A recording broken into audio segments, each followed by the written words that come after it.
Well, thank you. I appreciate the invitation to join this event. I really was looking forward to going to New Orleans. I haven't been there in a while, so that was a little bit of a disappointment, but hey, things happen. And on that theme of things happening, I want to talk about small water emergencies today in libraries and archives. My place, which is the University of Memphis, it's not huge, and I've worked in sort of average size archives through my archival career. And so that has spurred my interest in the smaller water emergencies rather than the big disaster. And so now, as head of special collections at the University of Memphis, I still have a few of those things to worry about. So that's the kind of thing I'll talk about today. And part of what my talk will be about is actually a little bit of my background, show you how I got interested in this topic. All right, so let me take you back, as several people already have, to August 2005. Well, around about that time, I had come from New Zealand, you can tell I'm not from around here, to visit my girlfriend in Columbia, South Carolina. And she was preparing at that time to take up a teaching position at Louisiana State University in Baton Rouge. So we loaded up a car and drove down to Louisiana to set up her apartment. Naturally, as one does, we visited New Orleans afterwards, because you just have to. And then we drove back to Columbia via the Gulf Coast. And this is all very beautiful. We really liked the trip. I went back to New Zealand and she quickly returned to Baton Rouge.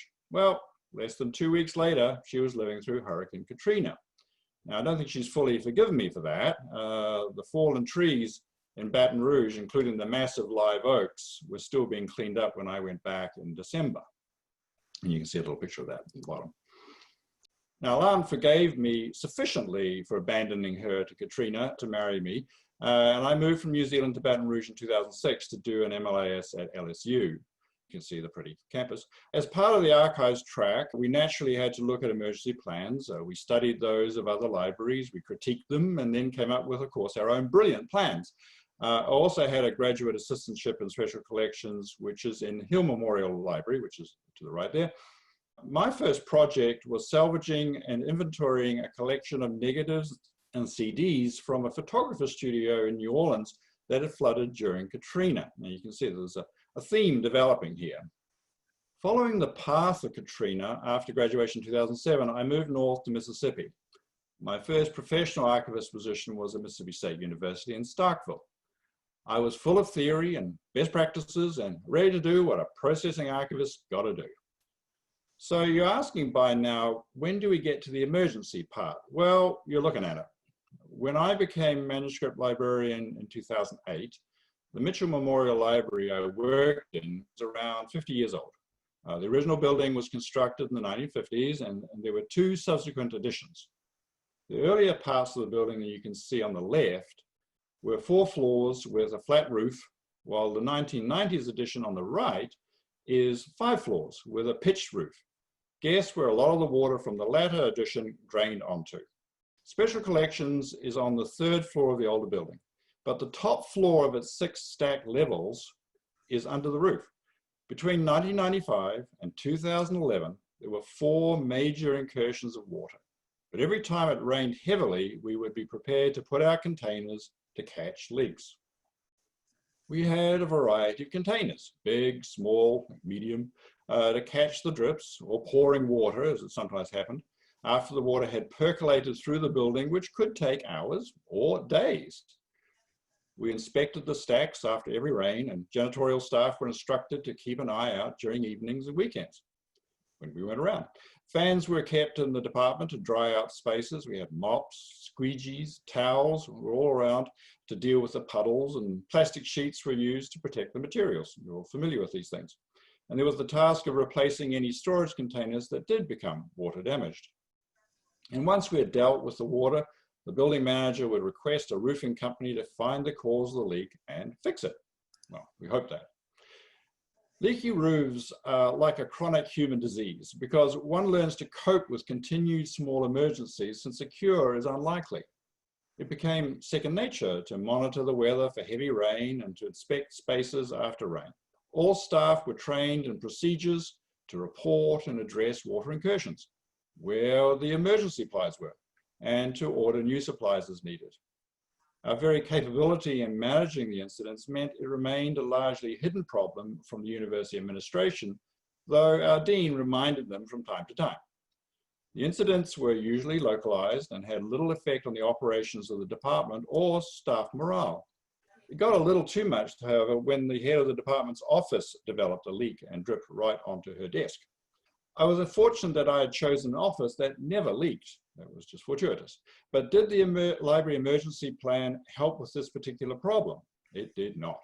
The emergencies it identified were major disasters, such as a tornado or hurricane.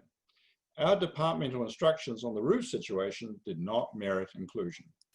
In 2012-2013, the university agreed to pay for a new roof. Hurrah! And we had really high expectations that our problems were over.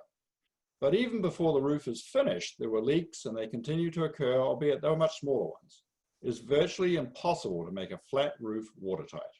In 2017, a new floor was added to the old building, but it mostly covered the east of the building, so it might just be adding more water to the flat roof that sits over special collections.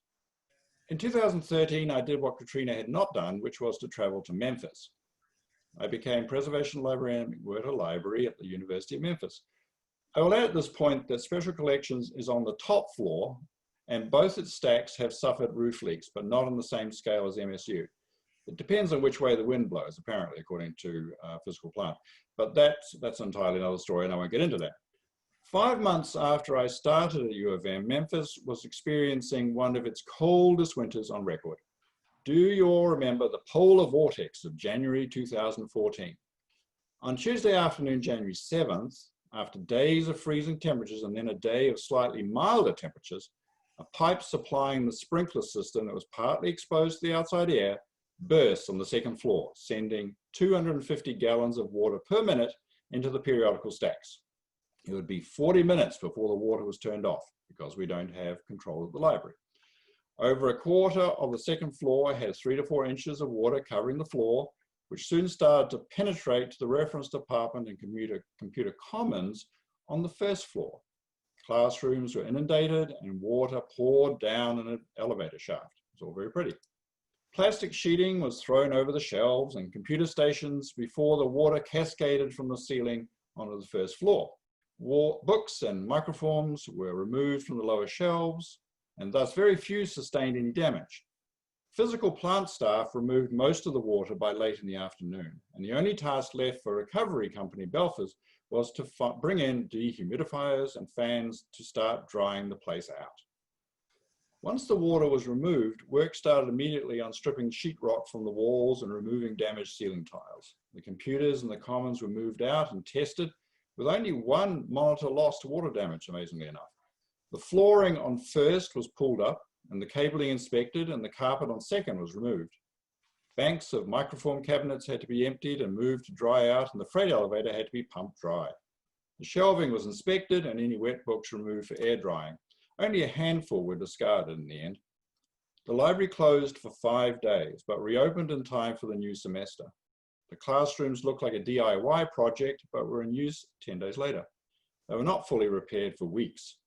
The reference department and computer commons were in operation again at the end of January. The most obvious scar was on second floor, where the carpeting was not fully replaced until August. So how did the library cope with this emergency? Well, I have to mention one thing that had a big impact on how the situation was handled. This was not the first time this particular pipe had burst. In 1996, after a bout of cold weather, the same thing happened. Unfortunately, it was not insulated after being repaired. I guess they thought it wouldn't happen again. Much more damage was done then because plastic sheeting was not on hand and staff didn't know what to do or where the water would go. In these pictures, you can see that all the carpeting was removed from the second floor, that's on the left-hand side.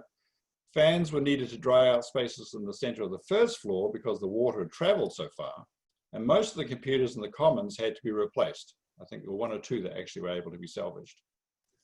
18 years later, senior staff, including the associate dean and the head of systems, who had been through the 1996 event, knew exactly what to do this time, and supplies were at hand. The building manager had developed a very good relationship with physical plant. Shelving had been raised and computer and electrical cabling was inside conduits, which prevented water damage.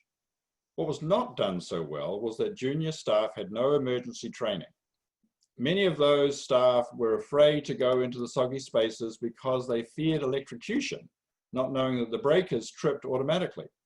I had actually been out of the building when the break occurred, and I was really shocked to come back into the building, go onto the second floor, to see staff milling around when nothing was being done. The water was still there, nothing was done to protect the materials. Only after I could assure them it was safe did they participate in the effort to remove vulnerable items. Now, I don't blame them for that because they didn't know. And in fact, I was so new that no one thought to let me know that there was a problem. The emergency plan, a huge document that seemed to cover every kind of major emergency, had not been updated in some time. During the recovery period, lack of communication on what was being done on the damaged areas of the building meant staff in other departments felt excluded, even when they wanted to help. At least this time, the pipe was insulated and a monitor attached to ensure it did not freeze again. Thinking about my experiences at MSU and U of M, it occurred to me that neither had given much consideration to small water emergency in their disaster planning, yet both libraries had been impacted by them. Nor had my classes at LSU talked about these lesser events. After perusing the professional literature, I quickly discovered that discussions and case studies were mostly about the damage inflicted by major floods, hurricanes, or earthquakes, and how to recover and prepare for them. Now, undoubtedly, this is legitimate, but it also is appealing to editors and publishers of those books. The media covers natural disasters and ignores an overflowing toilet that closes the children's book area in the local library. We are conditioned to think of the big one and forget the small events, and thus the impact of the small, multiplied hundreds of times across the country every year, is minimized. We do not plan for the smaller water disaster, perhaps because it is assumed that they are covered by a big plan, or perhaps because we do such a good job in coping with them that they remain invisible or are quickly forgotten.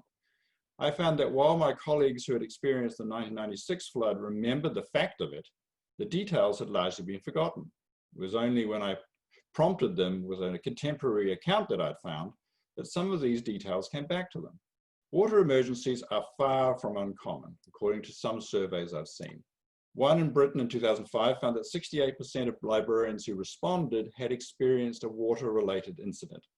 Others from the Association of Library Collection and Technical Services in 2012-2013 discovered that about 50% of emergencies involve water. Fire, which is often feared more, is actually much less common than water problems.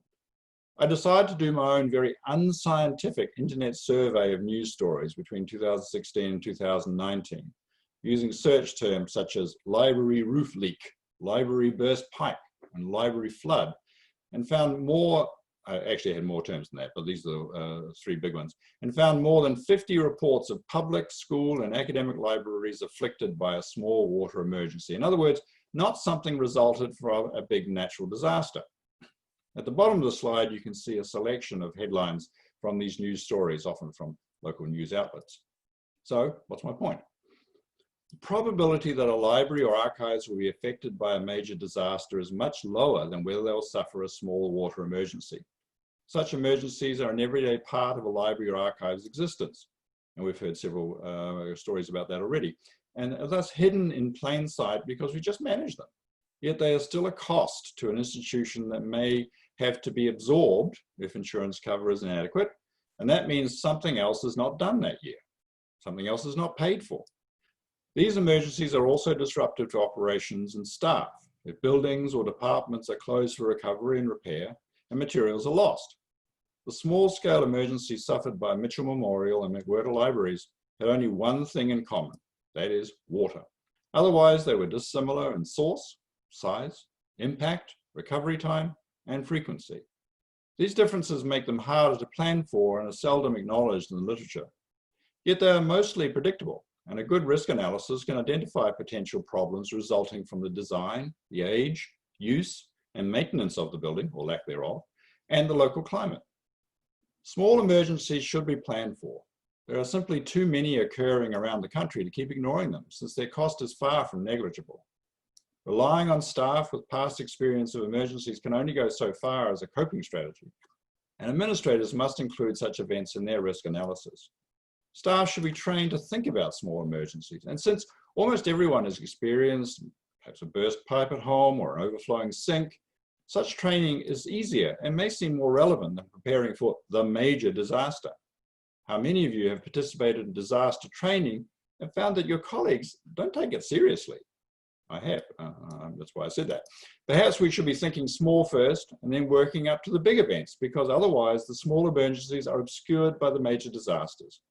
Instead of scaling down planning and training from the catastrophic level, we should be working up from the small emergencies that silently pervade our libraries and archives. And speaking to something that was just talked about earlier, this cartoon just reminded me of what was going on in Mississippi State, and to a lesser extent here at U of M. We've got a couple sitting there, and the woman says, "You're going to fix that leak in the roof?" And he says, "Well, I can't do it while it's raining." And then later on she says, "Well, now you're going to fix the roof?" Well, it's not leaking anymore. What we found at Mississippi State was, and it's happened at University of Memphis too, is that the roofers come after the rain is finished and they look for the problem, and because there's no water on the roof, they can't find it. So what can you do? Anyway, thank you for listening. I appreciate that. We have another question. Did any presenter have experience with preparing for water infiltration in collections below grade? Well, this is Gerald. Actually, it's been mixed. I certainly have my director's attention as far currently, as far as working on the problems that we have had, but he has a lot of issues with the higher administration. They just see cost. The library already is considered a black hole, even though we think otherwise.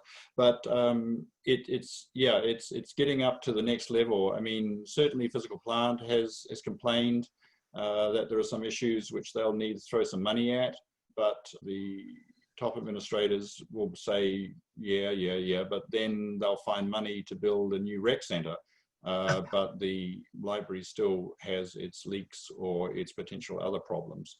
It's a battle, and it's just a constant reminder. I mean, I just prompt my director from time to time. So next time you see the provost, remind him, or next time you're in a presidential meeting, remind him that this roof has leaked again, and maybe they should address that. But the problem at MSU was certainly after nagging by the dean. She was very, very persistent, and finally they gave in and put the new roof in. But as I say, it kind of just helped reduce the problem. It didn't solve the problem, and I really don't know what the situation is like now.